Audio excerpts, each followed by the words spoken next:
तो वहीं अमित शाह इंटरव्यू के जरिए क्या कुछ कहते नजर आ रहे हैं, सीधा रुख वहीं का करते हैं। उसकी वजह से बहुत सारी अटकलें लगी थी कि संविधान बदल देंगे और तानाशाही आ जाएगी। निश्चित रूप से नहीं। संविधान बदलने जितना बहुमत हमारे पास 10 साल से है। आप क्या मानती है कि राहुल बाबा एंड कंपनी बोलेगी और देश मान लेगा? देश ने ही हमें बहुमत दिया है। देश की जनता को मालूम है कि मोदी जी के पास 10 साल से संविधान बदलने के लिए पर्याप्त बहुमत है। हमने कभी ये अप्रोच नहीं किया। हाँ, हमें 400 सीट जरूर चाहिए क्योंकि देश में राजनीति में स्थिरता लानी है। 400 सीट जरूर चाहिए क्योंकि भारत की सीमाओं को चौक चौबंद और सुरक्षित रखना है। 400 सीट इसलिए चाहिए कि देश को दुनिया में तीसरे नंबर का अर्थतंत्र बनाना है। 400 सीट इसलिए चाहिए कि जो थोड़े बचे कुछ है गरीबों को अभी लाभ मिलना बाकी है, वो काम भी हमने पूरा करना है। हमें 400 सीट इसलिए चाहिए कि अभी भी हर घर में शुद्ध पीने का पानी पहुंचाना बाकी है।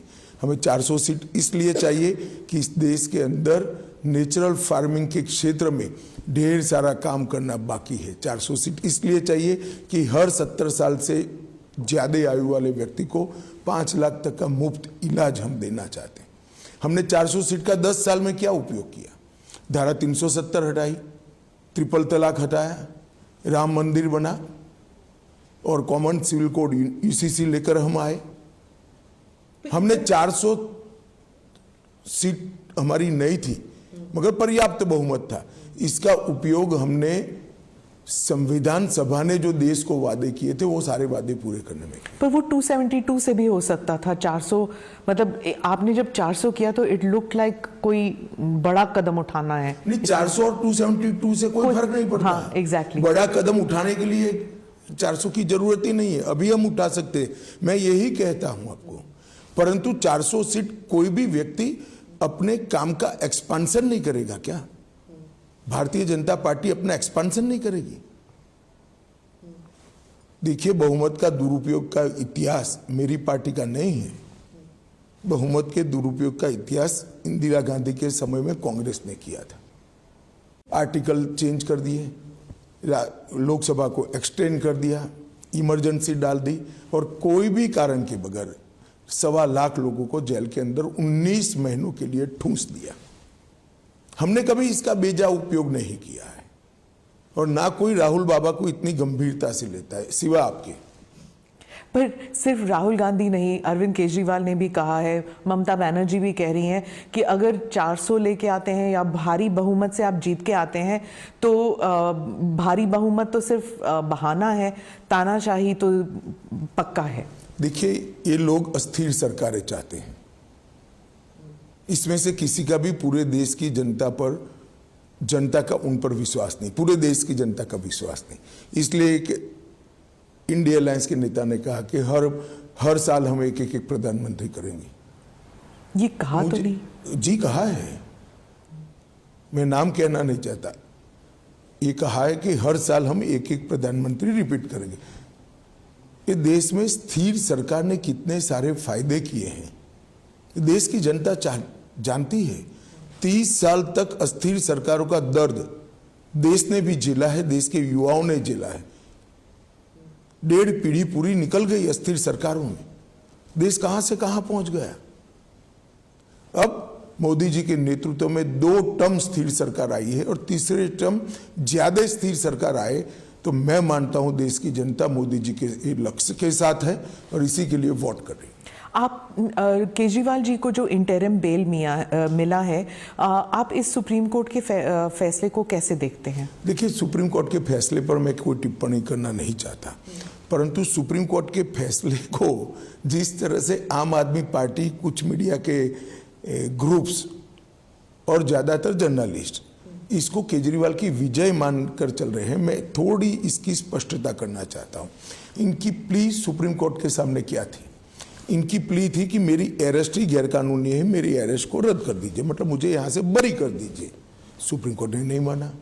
फिर प्ली को मॉडिफाई किया कि ठीक है, चलो भाई अरेस्ट रद्द करना छोड़ दीजिए, मुझे बेल दे दीजिए। सुप्रीम कोर्ट ने नहीं माना। सुप्रीम कोर्ट ने सिर्फ इतना कहा कि आपका चुनाव के प्रचार का जो मांग है इसको आप पूरा करिए, हम आपको इंटरिम बेल देते हैं और 1 तारीख को आपको सरेंडर करना है। वहाँ तक न सरकार में कोई काम करना है, न ऑफिस जाना है। अब इसको ये बड़ा विजय और क्लीन चिट मान रहे, क्लीन चिट नहीं है। चार्जशीट पड़ा है अभी कोर्ट के सामने। अगर उनको इतना विश्वास था तो सेशन कोर्ट में कॉसिंग डालते कि मेरे खिलाफ चार्ज ही गलत है। वो तो अपने रोड शो वगैरह में कह रहे हैं कि आप मुझे वोट दे दीजिए, मुझे फिर जेल में कोई नहीं भेजेगा। देखिए, अब ये तो सुप्रीम कोर्ट के जज साहब जिन्होंने इनको इंटरिम बिल दिया है उनको सूचना है। इसके बड़ा इनका कंटेम और कोई हो नहीं सकता।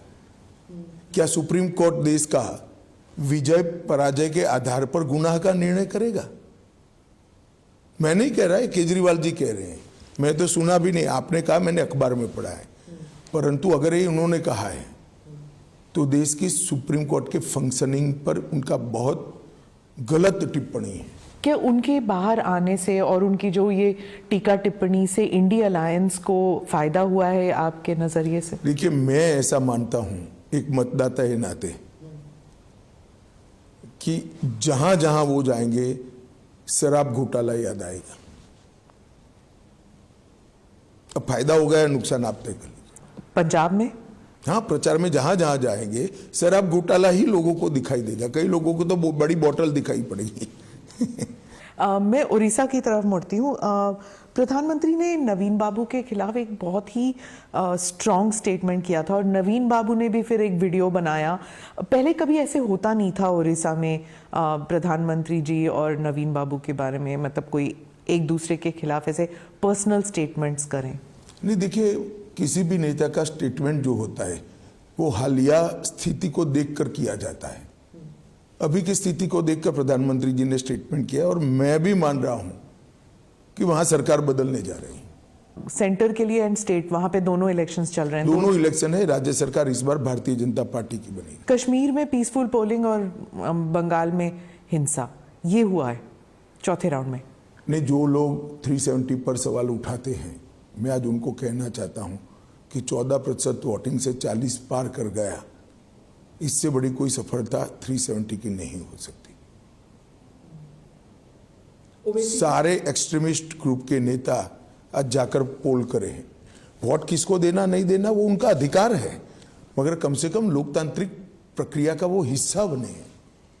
पहले चुनाव के बहिष्कार के नारे लगते थे, आज शांतिपूर्वक कहीं एक डंडा भी नहीं चला, एक भी रैगिंग नहीं हुई और धैर्यपूर्वक किसी भी दल का कोई फरियाद नहीं है, धैर्यपूर्वक पोलिंग हुई। ये बताता है कि बदलाव हुआ है। और मैं बताता हूं, पहली बार 40% से ज्यादा विस्थापित कश्मीरी पंडितों ने वोट डाले हैं। अब तक ये आंकड़ा 3% से ऊपर कभी नहीं गया। पहली बार 40% कश्मीरी पंडित और विस्थापित जो थे उन्होंने वोट डाले।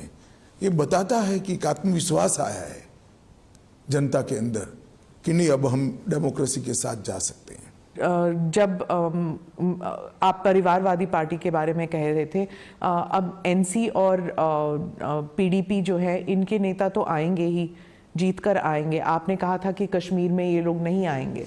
मुझे लगता है परिवर्तन होगा। देखिए, ये पूरे इंडिया अलायंस का कैरेक्टर एक प्रकार से कहीं ना कहीं मिला जुला है, इसीलिए इनका एक जमघट बना है। सारी पार्टियां परिवारवादी हैं, सारी पार्टियां कहती है हम 370 वापस लाएंगे, सारी पार्टियां कहती है कि हम ट्रिपल तलाक चाहते हैं, सारी पार्टियां कहती है कि हम यूसीसी का विरोध करेंगे, सारी पार्टियां सीएए का विरोध करती और सारी पार्टियां भ्रष्टाचार में आकंठ डूबी हुई हैं। तो इंडिया अलायंस का एक कल्चर कॉमन है। ये सारी चीजें ब्रैकेट के बाहर और ब्रैकेट में सारी पार्टियां हैं। अब देश की जनता ने तय करना है कि 12 लाख करोड़ के घपले घोटाले भ्रष्टाचार करने वाली इंडिया अलायंस चाहिए या जिस पर अभी तक 25 पैसे का भी आरोप नहीं है, 23 साल मुख्यमंत्री प्रधानमंत्री रहते हुए भी ऐसे नरेंद्र मोदी चाहिए।